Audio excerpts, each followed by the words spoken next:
Vamos a ver un tema muy importante, ¿no? Como es la patología de vesícula y vías biliares. Es bastante común, por ejemplo, ¿cuál es la patología más común, más frecuente en vesícula? Los cálculos, ¿no? La litiásica, correcto, ¿no?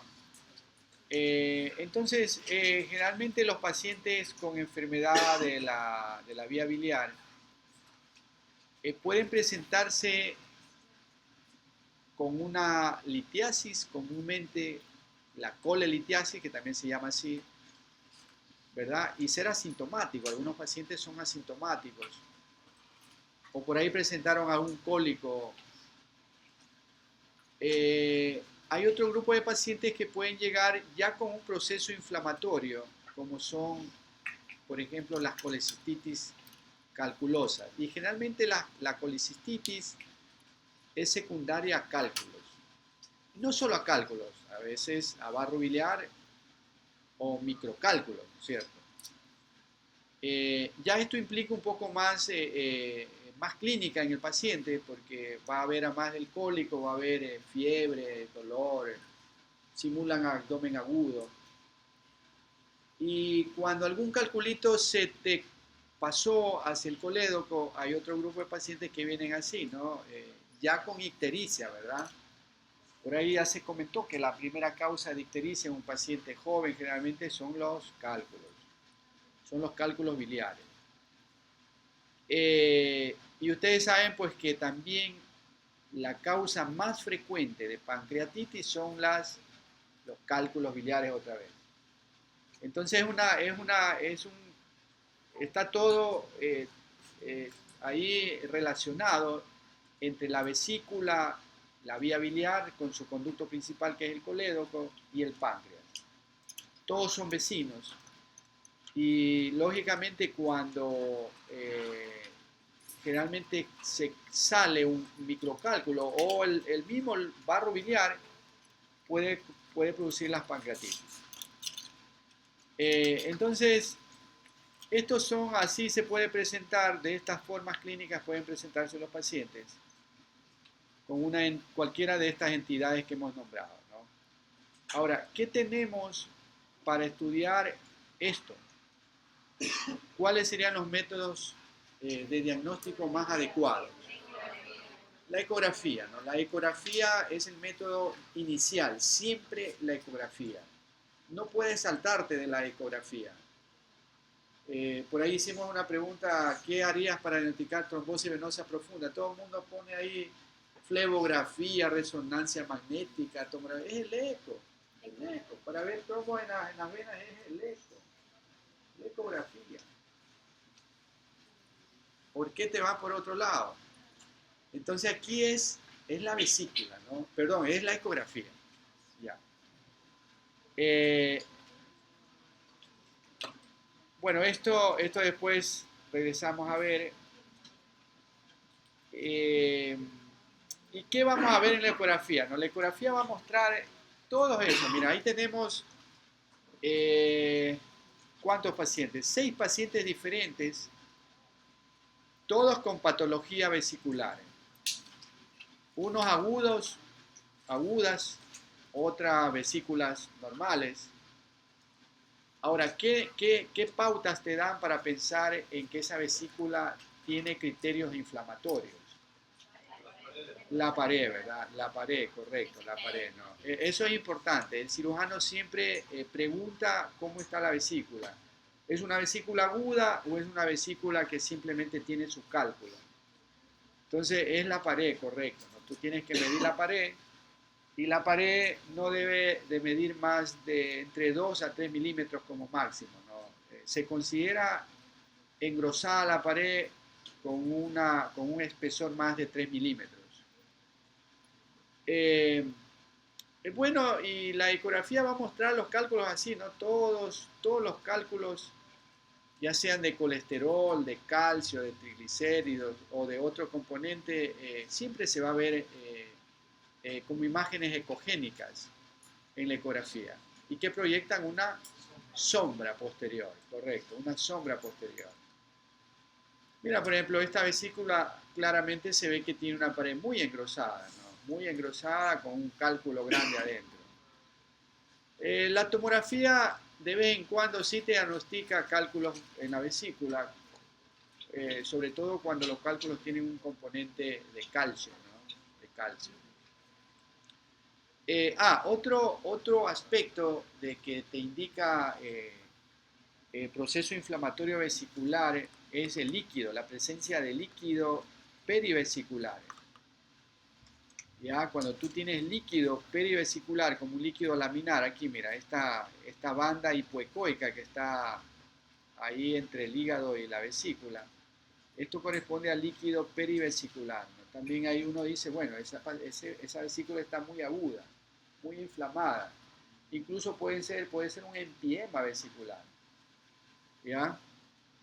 Eh, esta vesícula tiene barro biliar, así se ve el barro biliar o lodo biliar, ¿ya? Etcétera, ¿no? En todo caso, es bastante fácil diagnosticar por ecografía una enfermedad de la vesícula. Eh, bueno, las colicistitis agudas, pues ya saben ustedes cómo se presenta el paciente. Y generalmente para que se produzca una colicistitis, generalmente tiene que haber, es un cálculo el que se impacta en el cuello y eso hace de que se inflame la vesícula, ¿no? Y ese es el criterio ecográfico, grosor más de 3 milímetros. Y el diámetro transversal, no, mira, los libros consideran que el diámetro transversal es el más importante de la vesícula, no el longitudinal, no el longitudinal, sino el transversal, así tal cual como hemos medido aquí. Para pensar que esa vesícula tiene un proceso inflamatorio agregado. Eh, por tomografía computada, también sí podemos ver colecistitis. Mira, la vesícula está engrosada. Hay cambios inflamatorios de la grasa perivesicular. Recuerden una vez más que la grasa epiploica es homogénea, hipodensa, muy similar a la grasa del tejido celular subcutáneo. Mira esto, la grasa alrededor de la vesícula muestra cambios inflamatorios, ¿no? Lo mismo acá, esta vesícula también con pared gruesa. No es que la tomografía no sirve, no, ojo, cuidado, no, sí ayuda, pero para ver cálculos ahí es el problema, ¿no? Que la tomografía se limita. Eh, ok, volvamos para acá. Les quería mostrar, cuando un paciente hace ictericia, claro, causas más comunes ahí, cálculos a la cabeza. Luego tenemos las neoplasias, ¿no? Procesos inflamatorios, los ascaris, aunque cada día se ve menos ascaris. No, y por ahí a veces el síndrome de Mirici puede producir ictericia sin haber obstrucción de la vía biliar. Recuerden que el síndrome de Mirici es cuando la vesícula presiona, la vesícula inflamada, ¿no? Presiona al colédoco y lo comprime y eso hace que se produzca una ictericia, ¿no? El síndrome de Mirici. Pero no es porque hay una lesión ocupativa en el colédoco, no sé si me explico. Ya, el famoso síndrome de Mirici. Ya, sigamos. Hay otro tipo de los procesos inflamatorios de la vesícula, por ejemplo, la enfisematosa, ¿no? La enfisematosa. Que es también bastante fácil diagnosticarlo. Aquí sí la tomografía es un poco más, como es más anatómica y permite ver bien el aire, ¿no? Recuerden que la ecografía tiene problemas con el aire, ¿no? Porque se distorsiona el haz ultrasónico. Eh, no es un buen reflector. Entonces, ahí la tomografía es muy práctica, ¿no? Para ver el aire. Fíjate, por ejemplo, mira estos tres pacientes. tú tienes aire en la pared de la vesícula y tienes aire dentro de la vesícula, en la luz vesicular. Lo mismo acá, mira, aire. Entonces, estas son vesículas enfisematosas, ¿no? Que generalmente se presenta, como dice ahí la historia, en los pacientes diabéticos. Y esto es muy grave, ¿no? Porque esos pacientes están en sepsis, están con mucha infección. Si tú no solucionas a tiempo, esa vesícula es una fuente de infección que puede condicionar gravedad en el paciente, ¿no? Eh, entonces las famosas colicititis enfisematosas.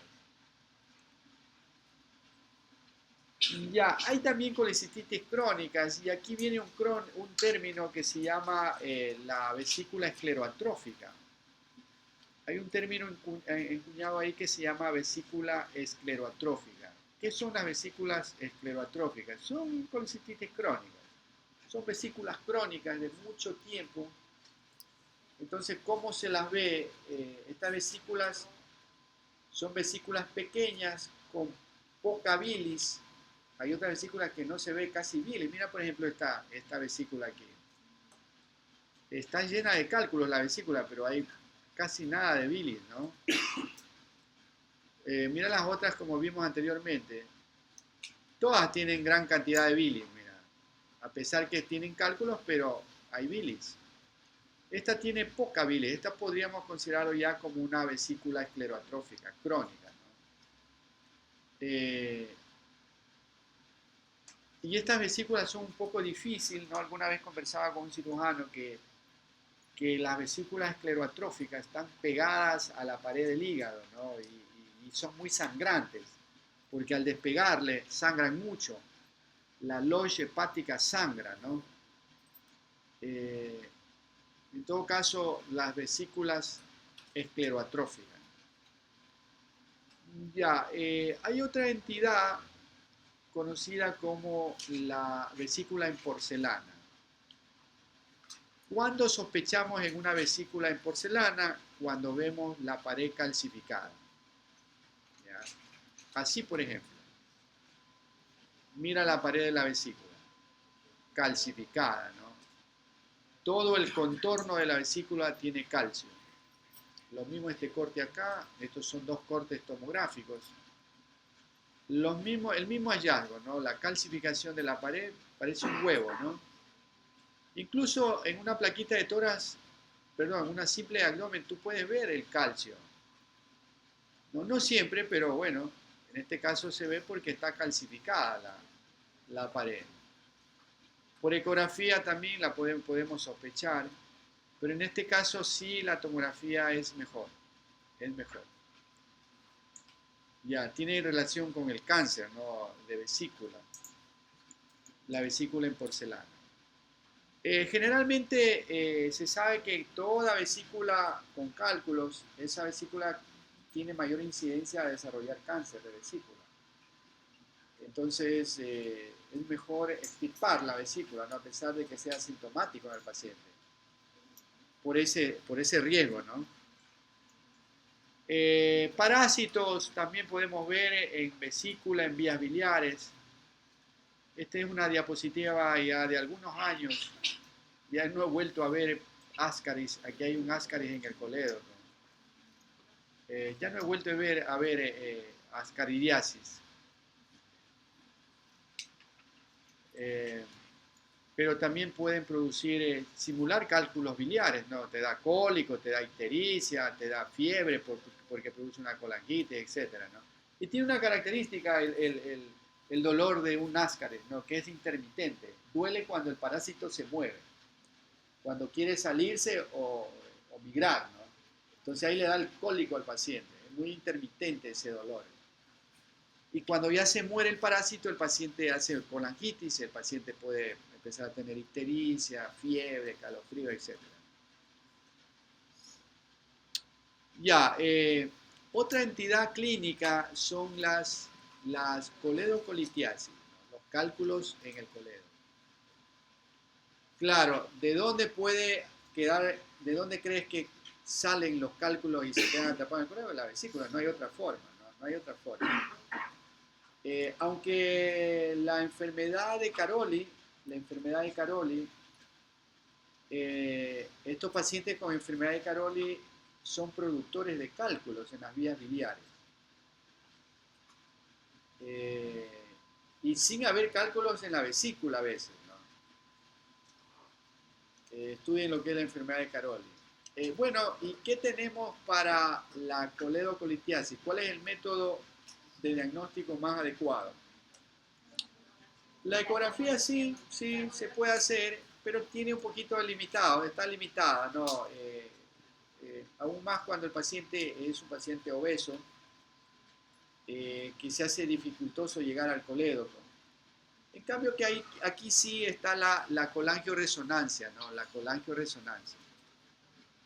La colangioresonancia es un método muy bueno y todos los cálculos se los va a ver en la colangioresonancia como imágenes de baja señal. ¿Ya? Esta es una secuencia T2 en plano coronal, no, con supresión grasa, ¿no? Una secuencia coronal con técnica de supresión grasa, donde se ve muy bien la vía biliar intrahepática dilatada, el colédoco dilatado. Y aquí hay algo, mira, aquí tiene el cálculo. Mira los cálculos en la vesícula, ¿no? La misma imagen con el cálculo aquí. Entonces esta técnica en resonancia magnética es buena, es muy buena.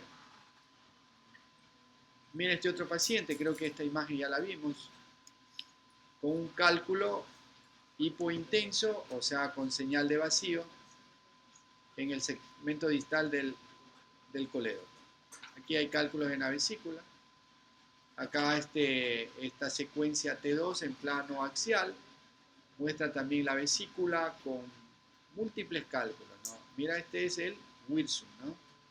El Wirsum. Aquí tiene el páncreas. Y este podría ser el colédoco, ¿sabes? Sí, podría ser el colédoco. Bueno, y así todos los pacientes que tienen cálculos en la colangioresonancia la vamos a ver así. Y la mayoría de los cálculos se quedan atrapados acá, pues, ¿no? En el segmento distal. Ahí se quedan. Tumores de la vesícula, no es tan común los tumores de vesícula, ¿no? El más común es ese, ¿no? El pólipo, ¿no? El pólipo vesicular. De ahí pueden haber cánceres de vesícula, sí, pero no es tan común. El pólipo puede simular un cálculo. ¿Cuál es la diferencia? Que no produce sombra, ¿no? Mira el pólipo por ecografía y ahí tienes el tumorcito en la pared, pegado a la pared. También es ecogénico, el cálculo también es ecogénico, pero este produce una sombra. Este de acá no. Los pólipos, ¿cuándo es un pólipo indicativo de que sea quirúrgico? ¿Cuándo debe ser quirúrgico un pólipo? Sí, más de 1 centímetro, ¿no? Más de 1 centímetro tiene que tener, cuando tiene flujo, con Doppler color, pues si hay flujo, sí es también una indicación para que es mejor sacar en la vesícula. Cuando el contorno es irregular también. Pero sobre todo el tamaño es importante. El tamaño y si tiene o no flujo ese pólipo en su interior. Ya, este es un pólipo pequeño, unos 5 milímetros, ¿no? Mira, otro ejemplo, la vesícula con el pólipo y acá la vesícula con un cálculo enclavado acá en el bacinete,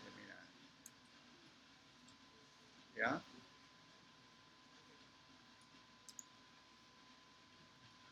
¿Ya? Tumores, como les decía, tumores de vesícula, lo pueden diagnosticar con ecografía, sí, se puede diagnosticar con ecografía, se puede diagnosticar con tomografía y también resonancia magnética, ¿no?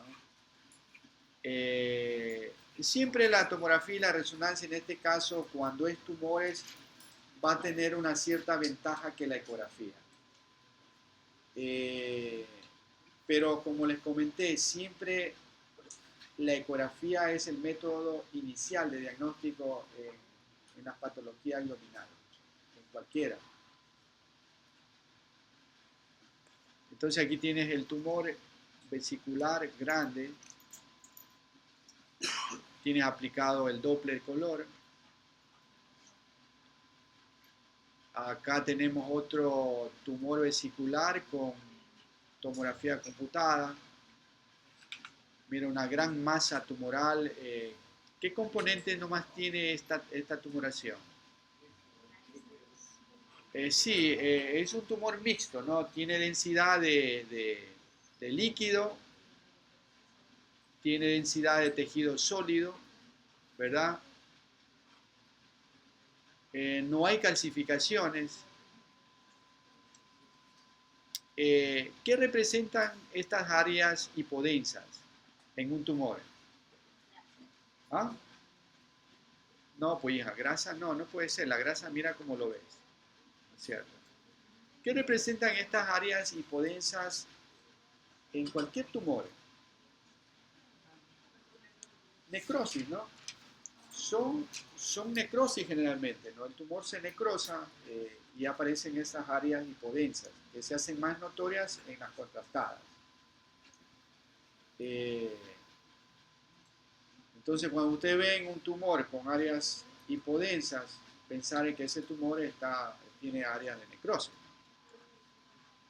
Ya, por resonancia magnética, dependiendo de la secuencia, vamos a ver también eh, las tumoraciones. Aquí tenemos una tumoración de la vesícula. Esta es una secuencia T2 y esta es una secuencia con técnica de supresión grasa, ¿no? La señal de la grasa es oscura, acá la señal de la grasa es blanca. Acá los líquidos también son blancos, ¿no? En T2. Recuerden que en T2 los líquidos son blancos y la grasa es blanca. Cuando en las secuencias con técnica de supresión grasa, los líquidos siguen siendo blancos, pero la grasa se vuelve hipointensa, ¿no? Ya. ¿Y cuáles son las secuencias con técnica de supresión grasa? ¿Ah? Flere, estire, spire, spaire. Hay algunas, ¿no? Pero las más conocidas son la STIR, ¿no? La STIR. Hay una TIR también, encima se llama TIR, TIR, T-I-R-M, TIR. Hacen lo mismo, ¿no? Hacen lo mismo. Bueno, y estos son los casos que ya lo vimos en la clase anterior. No lo vamos a repetir. Mira, este es un tumor facilito que seguramente le va a salir en el examen, ¿verdad? Hiperplasia nodular focal. El acceso, ojo con el acceso y el quiste, ¿no? Que siempre salen en los exámenes. La pared, ¿no? Mucho ojo con la pared y el realce, ¿no? El quiste no lo tiene. A veces los accesos pueden tener gas, pero ojo, no siempre por la ausencia de gas no es que no van a pensar en acceso, ¿no? A veces no tienen gas. Los quistes en ecografía, la atenuación del haz ultrasónico, reforzamiento posterior, mira un hemangioma, mira el quiste, un paciente con un quiste hepático, la pared delgada, no realza. Mira cómo se ven las vías biliares dilatadas en tomografía computada, ¿no? Siempre hipodensa, ¿no? Porque tiene contenido líquido la bilis, ¿no? Bueno, ¿y estos son cálculos o pólipos? Pólipos no producen refuerzo, no refuerzan, ¿no? Mira, cálculo en el coledo con una resonancia magnética. Mira, hay muchos cálculos por ecografía, una vesícula complicada con un proceso inflamatorio. Mira esta pared normal y esta pared engrosada. Y a pesar que mira que tiene un montón de cálculos, ¿no? Pero la vesícula está ahí, no está inflamada. Y esta aparentemente con un solo cálculo, mira cómo está. Ya. Ok. Y por ahí quedamos. Fin.